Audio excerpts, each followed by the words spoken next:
Hari ini, kita akan membahas tentang seorang gadis yang suka berbohong, tapi akhirnya ketahuan. Dan ia jadi frustrasi.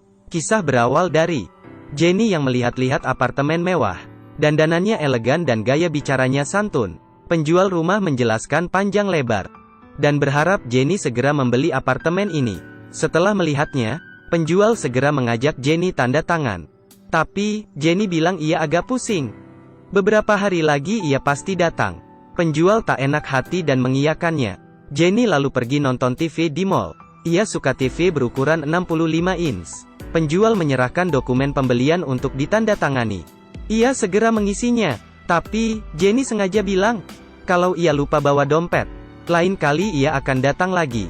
Saat makan siang, ia menelepon penjual TV dan bilang kalau suaminya sudah beli. Jadi, ia membatalkan pesanannya. Sebenarnya, Jenny hanya terapis di salon. Ia bukan nyonya besar. Ekonomi keluarganya pas-pasan. Keluarganya juga bermasalah. Setelah ayah Mia meninggal, ibunya menikah lagi. Kakak perempuannya juga suka mabuk-mabukan. Adik lelakinya pemalas.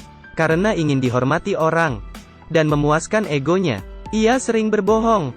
Suatu hari ia menemukan dompet dan eyeshadow tamunya di toilet. Ia memeriksa situasi dan mengambilnya. Ia memakai eyeshadow mahal itu di ruang ganti karyawan. Teman kerjanya sangat iri. Wow, eyeshadowmu ini mahal, ya? Jenny sangat puas diperlakukan begitu. Ia haus akan pujian. Malamnya, adiknya yang pemalas pergi ke warnet untuk main game. Kakak perempuannya terkapar mabuk.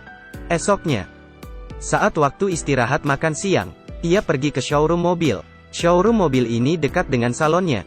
Ia sengaja pergi ke sini karena suatu alasan. Saat itu, temannya lewat dan melihat Jenny di dalam mobil. Tujuan Jenny tercapai. Sorenya, ia kembali ke salon. Teman-temannya sedang mengobrol. Dengan gembira, Jenny bilang, "Aku akan menikah dalam waktu dekat." Ia juga mengingatkan temannya tadi. "Tadi, kamu melihatku di showroom kan?" Temannya bilang, "Tadi aku melihat Jenny di showroom mobil impor." Teman-temannya menatap Jenny dengan iri. Mereka bahkan tak sanggup beli mobil dalam negeri. Apalagi mobil impor?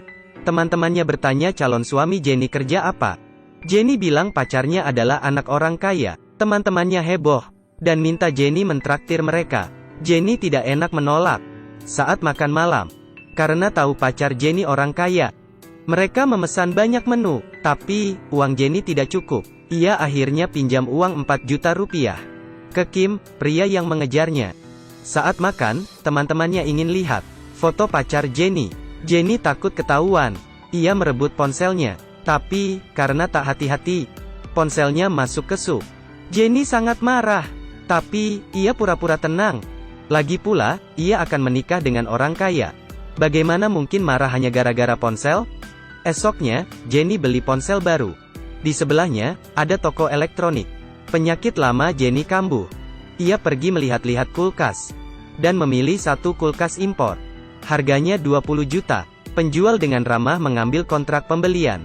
Dengan santai, Jenny mengisinya.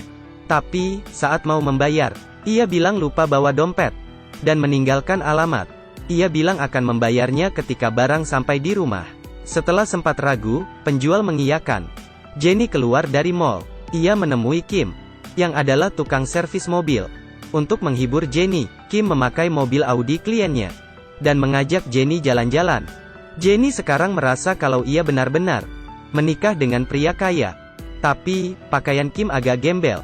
Jenny meminta Kim pulang dan ganti pakaian. Lalu, mereka selfie di depan mobil. Sebagai ucapan terima kasih, Jenny menerima cinta Kim. Jenny menemui ibunya dan bilang kalau ia akan menikahi orang kaya. Ia mengira ibunya akan memberinya perhiasan. Tapi, ibunya tampak acuh tak acuh. Jenny yang kecewa segera pergi. Saat bekerja di salon, toko elektronik menelepon. Karena kulkasnya sudah sampai. Jenny baru ingat, ia lupa membatalkan pesanannya. Ia segera lari ke rumah. Sesampainya di rumah, kurir sudah merobek dusnya. Jadi, tidak bisa dikembalikan. Kurir bilang, karena tangga rumahnya sempit, jadi kardusnya harus dibongkar dulu. Jenny terpaksa membayar kulkasnya. Rumahnya sangat sempit. Kulkas itu hanya memenuhi tempat saja. Sorenya, ia kembali ke salon. Jenny menyuruh kakaknya menjual kulkas itu. Temannya penasaran ada apa. Jenny berbohong lagi. Iparku yang menyuruhku menjual kulkas. Tapi, temannya tampak tak percaya. Sorenya, pembeli kulkas datang. Mereka hanya membayar 5 juta. Jenny tak setuju. Ia membayar 20 juta untuk kulkas itu. Kulkas itu juga masih baru. Tapi, semua pengepul elektronik bilang memang harganya segitu. Jenny pasrah. Malamnya, ia menyemangati diri sendiri. Ia tidak boleh menyerah dan harus kuat.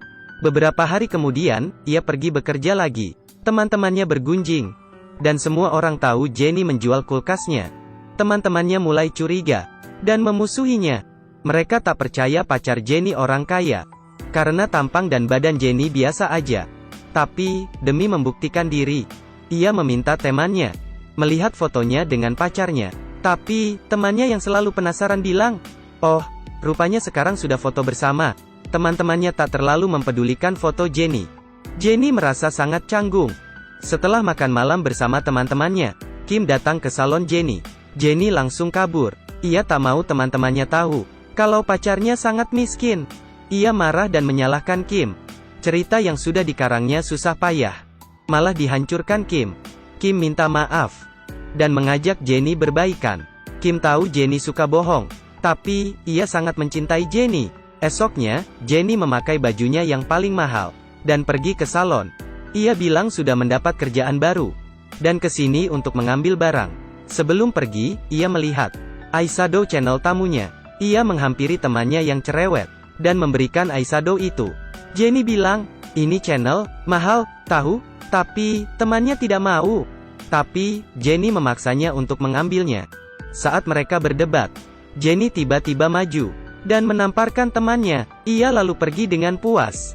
Malamnya, kakak Jenny mabuk-mabukan lagi. Ia melampiaskan amarahnya ke kakaknya. Mereka bertengkar. Lalu kakaknya mengusir Jenny. Jenny tak punya rumah. Ia menemui ibunya. Tapi, ibunya menyuruhnya pergi ke hotel. Karena suaminya tak suka ada orang asing di rumah. Jenny dengan malu dan terpaksa menemui Kim. Jenny mengajaknya balikan. Kim tak menyalahkannya. Esoknya, Kim mengenalkannya pada ibunya. Ibunya tak terlalu suka dengan Jenny. Kim berbohong kalau Jenny adalah lulusan universitas top dan keluarganya berada. Raut wajah ibu Kim mendadak berubah. Tapi, Jenny tiba-tiba tertawa dan bilang, kalau ia hanya bekerja di salon dan tidak pernah kuliah. Ayah ibunya bercerai dan kakaknya suka mabuk-mabukan. Adiknya juga pemalas. Ibu Kim marah dan beranjak pergi. Kim juga marah dan menamparkan Jenny. Jenny suka berbohong, tapi ia tak tahan orang lain berbohong. Malamnya, ia pergi ke apartemen mewah. Dulu, saat melihat rumah, ia menghafal passwordnya. Jenny menangis keras-keras karena frustrasi. Sekarang ia kehilangan semuanya, tapi ia terus menipu diri. Ia harus kuat. Semua akan berlalu. Di luar apartemen, ada mobil berseliweran. Tiba-tiba ada cahaya putih. Jenny bunuh diri.